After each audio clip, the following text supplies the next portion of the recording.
Hey, how's it going guys? It's Nate here. And Skyrim is a very large place indeed. And in that world, the Elder Scrolls V subjects players to a number of what it and we call random encounters. Random encounters are specific events that can occur at predetermined locations. Though what event, and even if one does happen, is entirely, well, random. These encounters can range wildly, from a simple courier running to make his next delivery, to a team of Thalmor agents escorting a suspected Talos worshipper to one of their prisons. Regardless, they help keep Skyrim feeling alive and plenty populated. But a handful of these random experiences are particularly unique, or otherwise interesting. And it's some of those that I figured we could explore yet again today. So sit back and relax, as we take a look at 5 more odd encounters you may have missed in The Elder Scrolls V Skyrim. Starting off, Balbus is a young Nordic man who can be stumbled upon wandering Skyrim's roads after the Dark Brotherhood quest, The Taste of Death, has been begun. During that mission, the guild sends the Dragonborn to locate, kill, and later impersonate a famous chef known only as the Gourmet. He's a secretive man, but with the Emperor coming to Skyrim soon, and the Gourmet also being his personal chef, the Brotherhood figures that by impersonating him, you can get closer to the real target. Again, once the quest has been started, Balbus will have a small chance of spawning in as an encounter.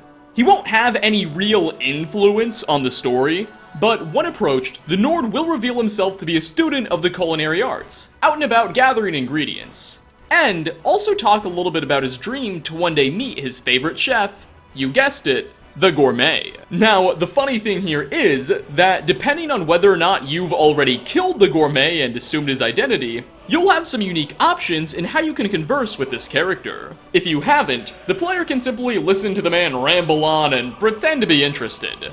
I'm collecting ingredients to bring to the Gourmet. He'll think my taste so refined when I offer them to him. You have heard of the Gourmet?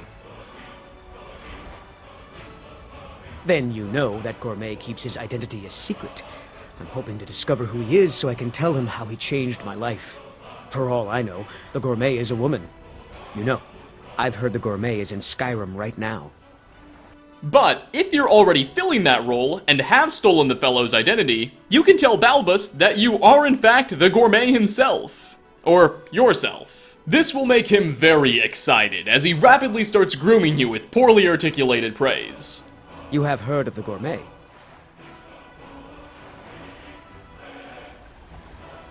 Oh my. You? It is an honor. Your food has opened my eyes to the wonders this world can hold. I've cooked every dish in your book, and I must say your brilliance is inspiring. My technique surely doesn't even approach yours, but whose would? Ultimately, assuming you do pretend to be the Gourmet, in appreciation, Balbus will give you some leveled ingredients that he claims to have gathered, and offer the player a unique fork, named Balbus's Fork, that he claims was the first piece of silverware he ever used when following one of your recipes. It's entirely useless, literally it's a miscellaneous item with 0 gold, but a kind gesture nonetheless. How you decide to thank Balbus, if at all, is, well, entirely up to you. Next on our list, speaking of the Dark Brotherhood, they're also connected to another cool random encounter that occurs not on Skyrim, but instead Solstheim. On this ash-covered rock, if the player is indeed a member of the faction, you'll be susceptible to a distinct event, wherein while traveling, you may be ambushed by a Morag Tong assassin, who obviously will attempt to murder you to death. Now, of course, with the player being like, half dragon, the ensuing fight shouldn't be a very difficult one for you to win. Once the Morag Tong fellow has been dealt with, a look in their inventory will divulge that they're carrying a letter, titled Writ of Execution, which reads, quote, Honorable Writ of Execution. The aforementioned personage has been marked for execution as a member of an unlawful guild of assassins in accordance with the lawful tradition and practice of the Morag Tong Guild. The bearer of this non-disputable document has the official sanctioned license to kill the aforementioned personage. End quote. What the heck is going on here, you may ask? Someone called a hit on you? Well, if you've played The Elder Scrolls 3 Morrowind, this whole thing will probably make a lot more sense, and bring back some nostalgic memories. You see, the Morag Tong, much like the Dark Brotherhood, are their own guild of assassins, though they tend to operate exclusively in Morrowind itself. In fact, according to what we know from the game's lore, the Dark Brotherhood actually emerged as a splinter organization from the Tong a while back, and they've been fierce enemies ever since. This is why they're after you. You're an assassin working for their competitors. You're costing them money. If you're not in with the Brotherhood, then this whole experience will never occur, and the hassle will be avoided. But let's be honest, it's pretty neat once you know the story behind it. Coming at number 3, the Daedric quest, The Taste of Death, sends the Dovahkiin to address a cult of cannibals at their feast, who are worshipping Namira, Daedric patron of, well, cannibals, how shocking. During the quest, you'll be faced with a choice. Kill an innocent priest and proceed to eat him in order to appease the feast guests and Namira herself, or instead do the probably morally right thing and stop the cult from doing any harm to the guy, killing all of them instead. Whatever the case, once you've made your decision and followed through on your actions, the Taste of Death will be completed.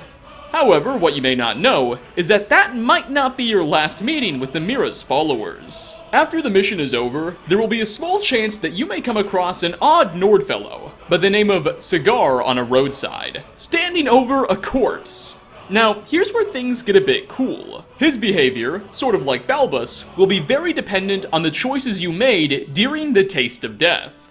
If you aided the cannibals and killed the priest, he'll be friendly and reveal that he's in fact one too, offering you a bite of the body he has in front of him. Haha, it is the champion of Namira. I was just about to eat. Here, you should have the first bite. If instead, you decided to take a stand against the cult, Cigar won't speak a word to the Dragonborn, and will attack you on sight. Which is reasonable, considering you did attack a bunch of his pals. Though his pals were evil too, so maybe you're even? No matter how you feel about this one, Cigar is definitely an odd guy. For 4th spot, this random encounter requires no special quest completion nor faction membership. Though, being a part of one guild will unlock some otherwise hidden possibilities. But I'm getting ahead of myself. At pretty much any point in the game, from level 1 to level 80, it's possible to be approached by a thief on a trail side. The shady NPC will pull a dagger on you and demand that you, quote, hand over your valuables.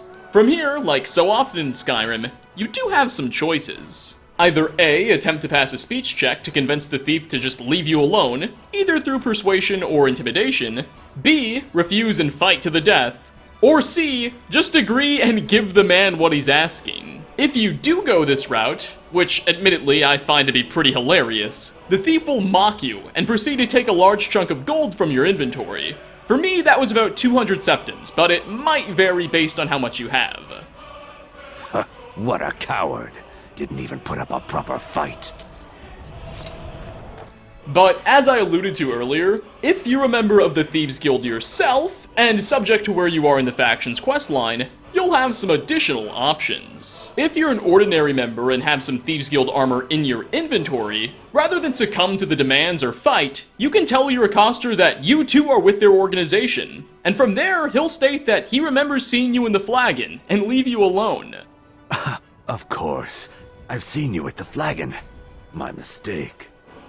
Good luck out there.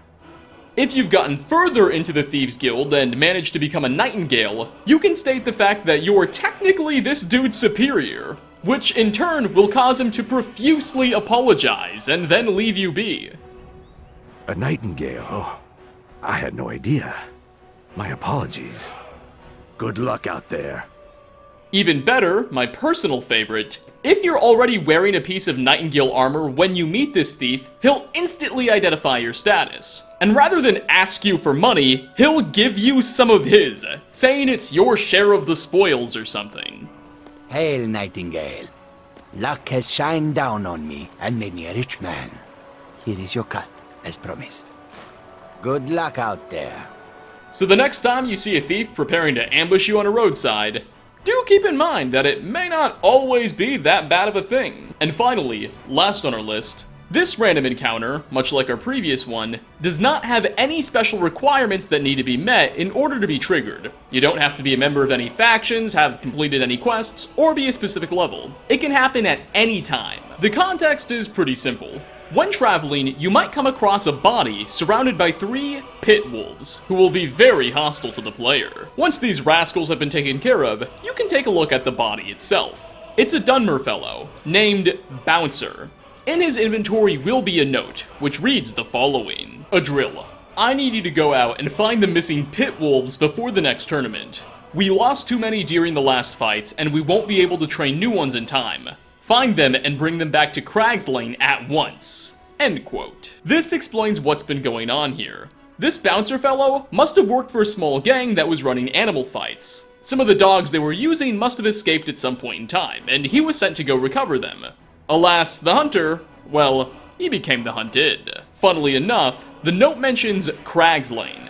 This, believe it or not, is a location we can visit. It's a cavern in the rift, and lo and behold, when you arrive here, outside of it you'll find none other than some caged wolves, and in front of it, another bouncer guarding the entrance. Inside, you'll find more bouncers, and a small arena where wolves are fighting each other. In addition to these evil characters, some gamblers will be inside as well. These must have been the fellows betting on the fights and providing the capital. Nonetheless, everyone inside of here will be very hostile to the Dragonborn, so be ready for a bit of a skirmish. Some further inspection of the place also seems to hint that the bandits here were somewhat involved in the skooma trade as well. So, all around, these people were not making their money very honestly. Thankfully, assuming you're up for the challenge, you can put an end to this whole charade. And it's all because you found a corpse lying on a roadside. How wonderful. But with that, we are going to wrap up 5 more odd and rare random encounters you may have missed in The Elder Scrolls V Skyrim. Thanks for watching, everybody. Which of what we took a look at today did you find to be the coolest or most fascinating? For me, that honor easily goes to the thief who accosts you. All the different options just make it really amusing. And what random encounters or unpredicted experiences have you been subjected to that I've yet to cover but maybe should look into? Leave a comment down below. As always, like ratings are very much appreciated. Again, thanks for coming, and hope to catch you all in my next video. Peace out, everyone.